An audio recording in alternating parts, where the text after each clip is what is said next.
In this case being presented, there are 3 team members involved in a project with the gaming company called Nest Entertainment: Nisha, Ben, and Mark. Right off the bat, the tone was set that Mark and Nisha were efficient and had time management skills, while Ben was seen showing up to the meeting 10 minutes late with excuses and not ready to work. It was also revealed that Nisha and Ben were friends that had worked together on other projects, so Nisha expressed her happiness for her teammates. Early on, it was mentioned that there wasn't much discussion on how they were going to collaborate and only had a quick meeting a week ago. The benefits that may come along with this is that the teammates are reliable and are able to carry their own weight. If this is true, then not much previous collaboration is needed. They would be able to be independent of their own tasks and then collaborate from those ideas. The downside can be seen if the teammates do not hold themselves accountable and creates problems with other team members when must pick up their slack. In this case, collaboration beforehand would be necessary in order to figure out flaws and discuss them early on. As mentioned, Ben is seen even from the first interaction that he is lacking in being up to speed with the plans for the task at hand. He blames it on having other work to be done on another project, and to me that shouldn't be an excuse, given that he is equally responsible for both. Mark expressed his annoyance to Nisha that he will not be picking up the slack for Ben at any point, but Nisha still had high expectations of Ben. He was still her friend, and was good at his job. She was not willing to give up hope that this would be a good group. As the weeks went on, Ben was continuously slacking off in his duties, so much so that he didn't complete his work on time for what Nisha needed him to do. And Ben asked Nisha to piece his work together for him. He had the raw data for her, but wasn't able to complete the slides necessary for the presentation, which was the main issue at hand.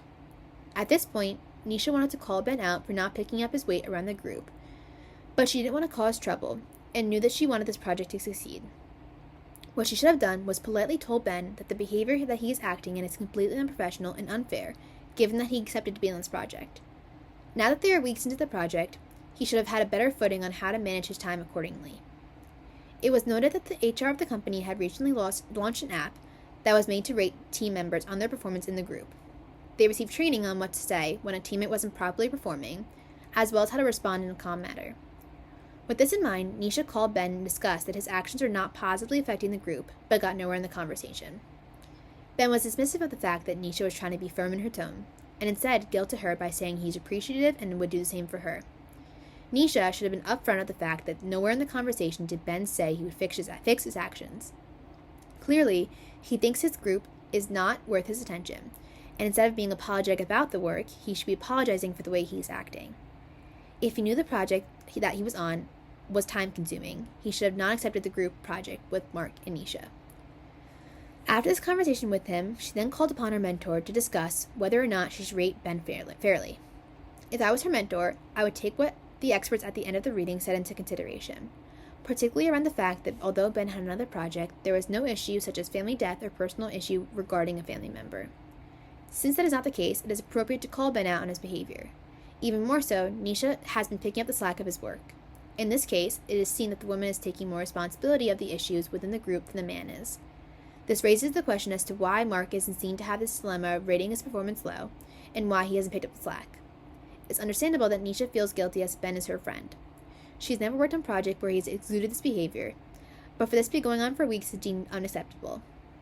The fact that they have been friends since the beginning of their time at work together creates an ethical dilemma. In my opinion, there are many things to think about in this scenario, and it's not all black and white.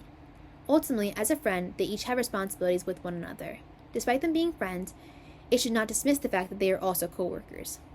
In this circumstance, Nisha was a friend first throughout the whole case. However, Ben took advantage of the friend trope and didn't change his actions. This is especially true when Ben and Nisha meet for coffee and Ben asks for a personal favor. The favor in question is that Nisha gives him a 5 to balance out Mark's 3. This is extremely unprofessional, and as a friend, he should not have pulled the guilt trip card. He recognized that his work was not up to par, so why should Nisha have to cover him for that? He should have instead used the conversation as a way to apologize for Nisha for the hardship he has put her through, and reassured her that whatever mark she gives him, their friendship wouldn't change. Likewise, the idea that this would only happen once, and that he would do the same for her, are not valid excuses for this behavior. Nisha would never put herself in this situation, and likewise would never be seen pleading like this. With this in mind, the ethics of friendship versus business is tough, and the answer is not always clear in front of you. In this situation, there is need for growth on both ends of the spectrum. The only way for growth to even start is by recognizing each other's flaws and moving towards fixing them, not covering them up. When also analyzing this case, Mark repeatedly didn't show care for Ben, not doing his part, and decided early on that he was going to give Ben a low rating. Here, the stereotype of the woman caring more than the man is seen. And by the term caring, I am referring to nurturing. As Nisha says multiple times, she doesn't want to cause anyone harm. I would agree that Nisha knows that her feedback is useful, but she is looking at it from an emotional standpoint rather than a professional standpoint. Looking at it emotionally, it would hurt Ben's feelings to give him a bad rating, and there would be tension. However, since they are both adults working in a professional setting, the emotions should be put aside. Ben should take the constructive feedback that Nisha is giving and use that as fuel to be better in the future. Nisha should in turn give Ben a bad rating, but first tell him in person. I would advise that she would explain to him in terms of feedback, not advice. Once again, I have to agree with the experts at the end of the reading that in the rating, she should only give a 3 and not consider giving a 2. This is because Nisha was also at fault for not being as open and honest with Ben. From the beginning, she should have expressed her annoyance with Ben for not doing his work and not let Ben give her the opportunity to do her work. All in all, I think a conversation where criticism was made would be helpful for both Ben and Nisha. Ben can hopefully learn to be better at managing his groups, projects, and Nisha can be better about confronting team members.